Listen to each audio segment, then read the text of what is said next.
Governor Christie of New Jersey, a once commanding figure in the Republican Party who struggled to attract support for his presidential campaign but unsettled the race with his strident attacks on Senator Marco Rubio of Florida, ended his run for the White House on Wednesday. The decision came a day after Mr. Christie came in sixth in the New Hampshire primary, an embarrassing result after he had focused the bulk of his campaign's efforts on the state. He was also facing the prospect of being left out of the group that will take the stage at the Republican debate on Saturday because of his poor showings in the Iowa caucuses last week and in New Hampshire on Tuesday. While running for president, I try to reinforce what I have always believed, that speaking your mind matters, that experience matters, that competence matters, and that it will always matter in leading our nation, Mr. Christie wrote on his Facebook page Wednesday afternoon. That message was heard by and stood for by a lot of people, but just not enough, and that's okay. He also wrote, "And so today, I leave the race without an ounce of regret." Mr. Christie's theatrical style and management of the recovery effort after Hurricane Sandy in 2012 had made him a national political celebrity, but when he began his campaign in June, he was unexpectedly an underdog.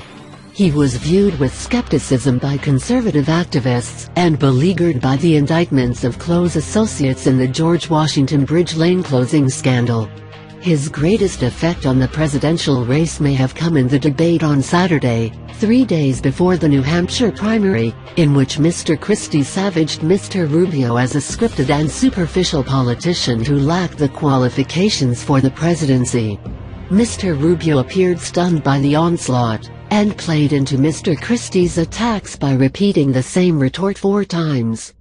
Presidential election 2016 Nevada looms as battleground for Hillary Clinton and Bernie Sanders February 10 Carly Fiorina drops out of Republican presidential race February 10 A multi-front Republican battle in South Carolina February 10 as Bernie Sanders makes history, Jews wonder what it means February 10 John Kasich, no. 2 in New Hampshire, turns to an uncertain South Carolina February 10 see more.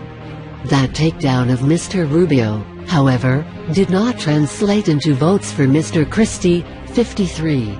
His week 6th place finish in New Hampshire, getting 7% of the vote and no delegates, represents a slouching and anticlimactic finale for a politician who once had looked like a powerful favorite for the GOP presidential nomination. Republicans had begun urging Mr. Christie to seek the presidency soon after his first inauguration as governor in 2010. An eager political showman, Mr. Christie theatrically dressed down critics in town hall forums and then posted videos of the exchanges online that wowed a fast-growing group of national followers.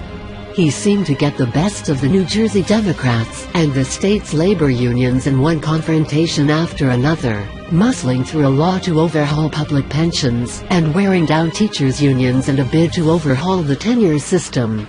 In 2011, a contingent of political donors from Iowa visited Mr. Christie in New Jersey and urged him to run for president. He declined, instead delivering a keynote address at the 2012 Republican convention in Tampa, Florida after Hurricane Sandy struck New Jersey that fall. Mr. Christie's popularity soared and he won a landslide re-election in 2013. Mr. Christie seemed unstoppable. His re-election propelled him into the chairmanship of the Republican Governors Association, where he wooed many of the country's wealthiest conservative donors. In the winter of 2013, he stood atop polls in the national Republican primary race. But Mr. Christie's political strength splintered quickly at the start of his second term. The revelation that several of his close associates deliberately snarled traffic approaching the George Washington Bridge, as an act of political retribution, threw his administration into crisis. Additional accusations of payback and vengeance emerged, and Mr. Christie's approach to politics, which seemed in his first term like a stern but necessary corrective to dysfunction in Trenton, began to look increasingly like bullying.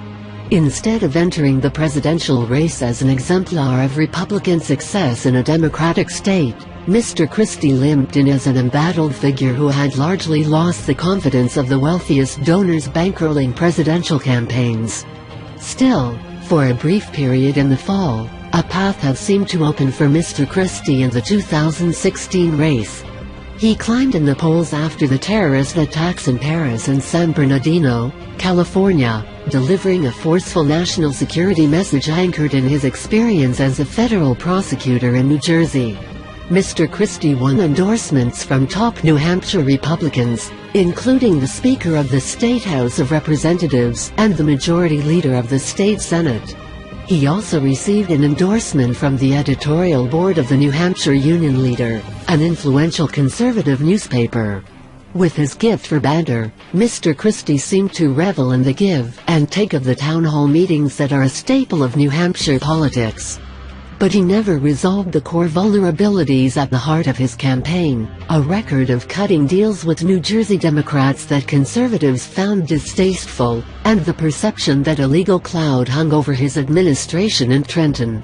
When he appeared to be gaining ground, Mr. Christie's opponents unleashed an avalanche of negative commercials against him, highlighting New Jersey's poor credit rating and Mr. Christie's decision to expand Medicaid under the Affordable Care Act, and invoking the bridge scandal. A super PAC backing Mr. Rubio spent millions of dollars to run an advertisement showing Mr. Christie warmly greeting President Obama after Hurricane Sandy. The image has long been an infuriating one for conservatives, who thought that Mr. Christie was too friendly with Mr. Obama in the closing days of his re-election campaign against Mitt Romney. But Mr. Christie's campaign also became a study in political determination, and in the effect a candidate can have by simply refusing to give up. And after the pro-Rubio super PAC helped sap his momentum, Mr. Christie seemed to embrace stopping a candidate he deemed unprepared for the presidency. 5 days before Saturday's commanding debate appearance, Mr. Christie told New Hampshire voters that he had been tested in political combat in a way that Mr. Rubio, whom he derided as a first-term senator with no consequential achievements, had not. "You cannot put someone in the Oval Office who doesn't want the heat," Mr. Christie said. "I want the heat. I love the heat. I love it, look at me. You know I mean it."